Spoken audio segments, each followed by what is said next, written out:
Hello and welcome. This is Chapter 2 of The Temperature of Me and You by Brian Zepka. Are you still open? A boy asks quietly. He pulls down his hood, revealing a head of thick brown hair. My eyes travel from his head to his feet, twice. He has dark brown eyes and tan skin. Correction, a cute boy. His red hoodie has yellow lettering that says Arizona State University. He's wearing black jeans and black Vans. He looks my age, but I'm terrible at telling ages. Yeah, I say, swallowing and ignoring the fact that we closed 10 minutes ago. He walks to the counter. I gaze into his eyes. He looks back at me, and I snap my head downward to stare at the floor. What do you want? Sorry, that was rude. I meant, like, what can I get you? I ask. I suck. I shift my eyeballs upward. He smiles, revealing big white teeth. My pulse intensifies. A layer of sweat coats my palms. I literally want to jump across the counter and lick this stranger's face. All my human abilities are failing. Inhibitions are dropping. What is happening? I pull my hands behind my back so I can't make any awkward hand gestures. Um, he starts. He stares at the menu above my head. I stare at his perfectly messy hair. It's cut short on the sides, but on top is a bird's nest of curly brown strands. If he wasn't close to me, I'd think it was black. But when he stands in the light, shades of brown shimmer along the curls. He mumbles something I don't understand. What? I ask, leaning towards him. I discreetly sniff, but smell nothing, which is better than an overwhelming cologne. Can I get one of those? He points to the menu. I follow his finger, and there's no way I can tell what he's pointing at. If this were any other customer, I'd be super annoyed right now, but not him reading the menu and pointing is kind of adorable. One of what? I ask with a laugh. The blizzard thing. The blizzard thing? I raise my eyebrows. You've never heard of a blizzard before? Not really. Okay. I massage my eyebrows. What do you want in it? Vanilla ice cream and Oreos. He taps his chin. Such a simple, ordinary choice. I thought he'd choose something more interesting like chocolate ice cream and M&Ms and Reese's peanut butter cups. Or maybe I was hoping he would choose something more interesting. Everyone gets vanilla ice cream with Oreos. All the old, boring people from this town just come in and get vanilla ice cream with Oreos. Every time. I'm hoping he's not like everyone else. I turn around and walk to the ice cream machine. I grab a medium cup even though I didn't ask him what size he wants, and fill it with vanilla soft serve. I'm not going to risk sounding stupid again and ask him what size, but the 3 seconds of silence is too much for me to handle. Are you from Arizona? I ask, watching the soft serve swirl into the empty cup. Yep, he says. His voice is deep but breathy, almost as if he's afraid of talking too loudly. Do they not have Dairy Queens there? I've never been. I'm sure they do, but I'm from a small town north of Phoenix. We didn't have much of anything. I nod. I attempt to put extra Oreos in his cup. My shaky hand spills half of them onto the clean counter. I glance over my shoulder and he's smiling at me. I quickly look away, then blend the blizzard. Is he, a good looking boy my age in my town, actually into me? My body quivers at the thought. Anything else? I ask, placing his order on the counter. He shakes his head, then pulls some cash from his hoodie pocket. It's $3.75. Spoons are right there. I point to the basket of spoons and wait to see how many he picks up. Is he by himself? Or is someone waiting in the car to split the ice cream with him? A boyfriend? A girlfriend? His parents? His dog? That'd be cute if he was splitting it with his dog. Then again, his chocolate in it, and chocolate is poisonous for dogs. And dog is poisoner is not cute. Scratch the boy next door with his dog fantasy. He picks up one spoon. I sharply inhale. Do you have, like, a cup holder? He asks, looking around and making a circle with his fingers. We have those cardboard trays that hold 4 cups. That'll work. Can you put that in there? What? You can't carry 1 cup of ice cream? Too heavy for you? I joke. His face flushes. He rubs the back of his neck but doesn't say anything. We stare at each other for a few moments until I realize he's serious. Oh, okay, I say. I pull one of the cardboard trays from the cabinet and place it on the counter. Are you here every night? He asks. I'm reaching for his ice cream when he asks the question. It feels like most. My fingertips wrap around the cup. The outside is wet with condensation. My eyes are so distracted by his long, tan fingers spinning around the spoon in front of me that the cup slips from my grip. It bounces on the counter, then spins toward the edge. Oh no, my bad. I say, diving over the counter and try to catch the falling cup. He twitches, bends over, and grabs the cup before it slams into the floor. When his fingers grasp it, there's a loud pop, like a firework. I scream. The cup literally explodes. The ice cream bursts into a cloud of white liquid and splashes onto the counter. Thick droplets crash into my eyes. Ugh! I groan. I blink, wiping some of the milky water away from my face. When I'm able to see again, the paper cup is melted around his fingers. Chapter 3. I back away from the counter. What was that? I ask. I spit Oreo chunks from my lips. I'm. He mutters. He inspects his hands like he's never seen them before. Drops of ice cream run down the center of his forehead between his eyebrows. His brown hair has white tips. A creamy liquid covers the floor around his feet, as if someone dumped a milk carton everywhere. The front door swings open as my manager walks inside with his longboard in hand. He stops after taking a few steps. Whoa, what happened here? He asks. His eyes are bloodshot. Arizona boy turns and bolts out of the store before I can say anything. Hey, I yell, where are you going? Did that dude just make this mess? My manager asks. I think so, kind of, but so did I.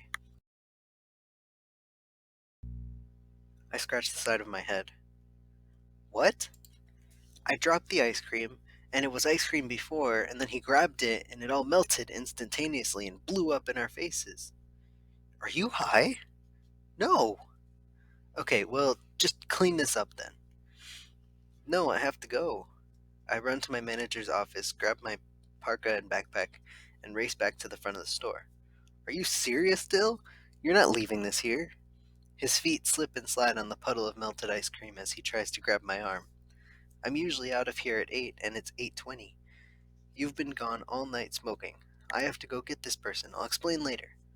I burst through the front door and scan the strip mall parking lot. There's only my manager's parked Jeep and a few cars in the Burger King drive-thru. I try to wipe the ice cream off my arms, but it clumps in my arm hair, becoming stickier and grosser. To the left, there's no one in sight, just the closed UPS store. To the right, I see the boy's red hoodie in front of the Thai restaurant a few stores down. Hey, I call out again. He spins around, then breaks into a run when he sees me. I dart after him, the textbook in my backpack slam into my body with each stride. I pull the straps to tighten the bag around my shoulders. The boy turns to the corner of the strip mall. I pick up my pace. Why is he running like this? How is it that serious? I finally reach the corner of the mall where he disappeared and slide on some gravel as I make a sharp right turn. I place my hand on the tan cinder block wall to stabilize myself against the momentum. There's a row of 4 green dumpsters along the side of the building. A 6-foot high fence cuts off the path behind the building, and there are thick woods to the left. The boy's head swivels in front of the metal fence, searching for an escape route. Clouds of breath puff from his mouth into the freezing air. I stop sprinting and slowly jog to the last dumpster where he's standing. He takes a few steps toward the woods. I wouldn't go there if I were you, I say, resting my hands on my knees. I mean, unless you want to die.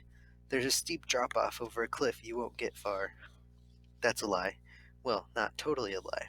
There's no cliff, but I wouldn't go in there. Christian's house is on the other side of the woods, and I've been among those trees many times. It's where I had my first kiss, with Kirsten, in the 6th grade. But it's also where a guy beat me up in 8th grade after I decided I didn't like kissing girls. So I would say there's a steep drop, but not a physical one. A metaphorical drop off into a weird time in my life that I'm not trying to relive right now. Why are you following me? He asks. He puts his hands on his hips. Why are you running from me? I ask. I should be running from you. You made my ice cream blow up. No, I didn't. Well, that's what it looked like. You dropped it and spilled it everywhere. I laugh. Are you kidding? I've dropped blizzards before. They don't spontaneously combust. Nice try. I don't get what you're trying to say. He runs his hand through his hair. I shrug. I'm not trying to say anything, just looking for an explanation. It's not every day that happens. How'd you do it? It was kind of cool, slash, also kind of scary. Do you have a firework up your sleeve? He shakes his head. Is that why you needed a cup holder? You couldn't touch the ice cream? He paces in silence. His face is tense. Okay, well, guess I'm seeing things then. A light bulb buzzes on the wall behind him, casting a shadow over one side of his face. I slip off my backpack, put on my parka, and zip it up to my neck. Well, I should say the real reason I came after you is because you forgot to pay. I'm gonna need those $4 from you to cover the damages. He thrusts his hands into his pocket, fumbles around.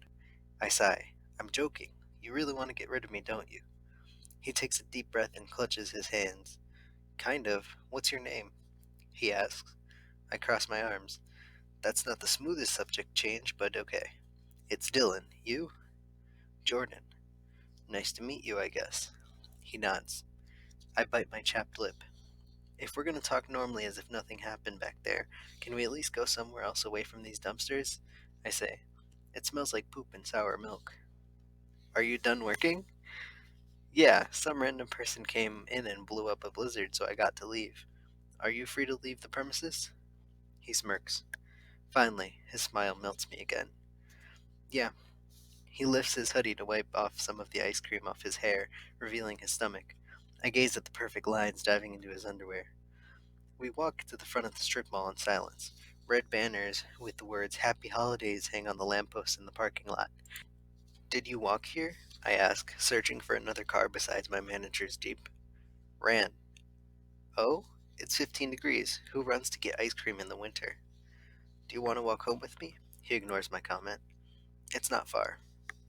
I look around, mulling over the decision and wondering why this mysterious person refuses to answer any of my questions. Maybe Jimmy wasn't the creeper Perry was talking about after all. Maybe it's Jordan. And I'm about to walk through the streets with this stranger because he's cute. Why do I do this to myself? It's pitch black outside and freezing, making perfect conditions for a murder. This is out of an episode of True Crime docu-series. Hopefully, the detectives will use my second most recent picture from Instagram as my missing person photo. It had been good lighting and from the snow. Kirsten is in it, but it's an easy crop job. I can, yeah, I answer, accepting my fate. We walk past the Burger King to the sidewalk along the main road. There are no streetlights, so soon we're engulfed in the night's darkness. Aren't you freezing? I ask, my ears sting. I pull my furry hood up over my head. Not really. I have a high tolerance for the cold. For real? That's weird since you're from Arizona. I thought people from the Southwest died when it got below 50 degrees or something. I'm from here and I can barely function in this. Leftover salt from the previous snowstorm crunches beneath our shoes as we walk. He shrugs. Yeah, maybe some people do. So, what are you doing in the Philly burbs? I ask. He's not the greatest at conversation, but this is the most I've talked to a cute boy really ever. I lean closer to him. I notice a lone, long brown hair that has fallen to the top of his head and curls around his ear. I just moved here. How recent is just?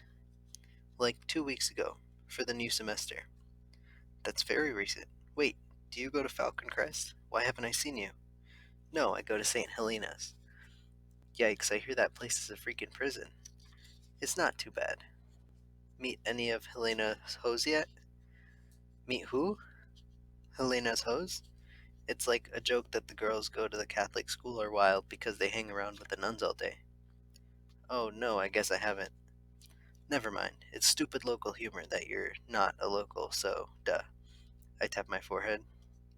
He runs his hand through his hair again and clears his throat. I look back towards the shopping center and I can no longer see it. Endless darkness stretches in both directions. A semi drives towards us on the road. We both take a step to the side, away from the bright headlights, and continue to walk in long stretches of silence. Our shoulders brush against each other's. There's a shock every time, causing me to flinch. I'm waiting for him to ask me any sort of question about my life, literally anything. But he seems pretty disinterested, and it's safe to say this is going nowhere fast. What neighborhood do you live in? I ask. I'm gonna text my mom to pick me up.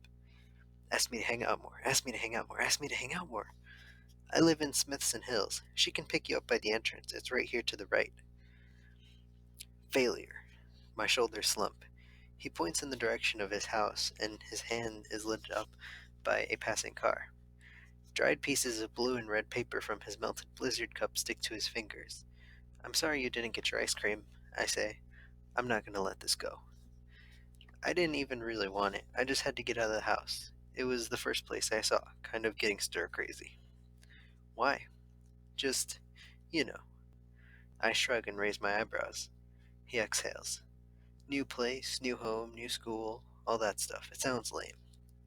I bet that sucks. He laughs. Thank you for your sympathy. Yeah, it does. I've basically been alone in my room painting for 3 weeks. I stop walking. You paint? He smiles. I try to paint. I'm not very good. My goal is to do a scene from each of the national parks out west, but I cheated and ordered a few of the kits that you have to paint by the numbers on the canvas. Don't tell. He put his finger to his lips. My heart flutters. I assess his face, trying to comprehend how he's a piece of art in his own right. I do those too with my friends. Stop. Yeah, I have a bunch in my room. I can show you sometime. My breath catches in my throat. Um, I grunt awkwardly, realizing how forward that invitation was. I dig my fingernails into my palm. Yeah, could be cool. I'm curious. Did you have braces? You have perfect teeth. No, he says. That's unusual. I had braces and my teeth aren't half as good as yours. I'm pretty unusual. Yes, yes, you are. Well, I'll put my jealousy of your annoying teeth behind us and be your friend if. If what? If you tell me how you exploded. I said nothing happened. He raises his voice and cuts the air with his hand. The smile disappears from his face. You know what? I don't know why I asked you to walk with me. I'll go the rest of the way myself. He thrusts his hands into his pockets, then trudges ahead. I laugh softly. Are you serious? Relax, man. I was just kidding. He keeps his back to me. I step into a light jog to catch up to him. Hey, Jordan, it's fine. I'll let it go. I grab his shoulder to get his attention. It's like I've put my hand on a stovetop. I scream, pulling my hand from his body. The pain is so intense it brings me to my knees. I grab my wrist with my other hand and steady my burning palm. It's beet red and throbbing. It tingles as if I've been stabbed with a million needles. I squeeze my eyelids shut. Tears run out of the sides. Dude, I breathe heavily. What's going on with you? I ask. My voice trembles. There's no response. I push my hand into a mound of snow. A sudden coolness courses through my body. I exhale. I look up and I'm alone in the dark road. Okay, that was chapters 2 and 3 of The Temperature of Me and You. I combined them into one video because chapter 2 is only like 4 pages long. So the next video will be chapter 4. Bye.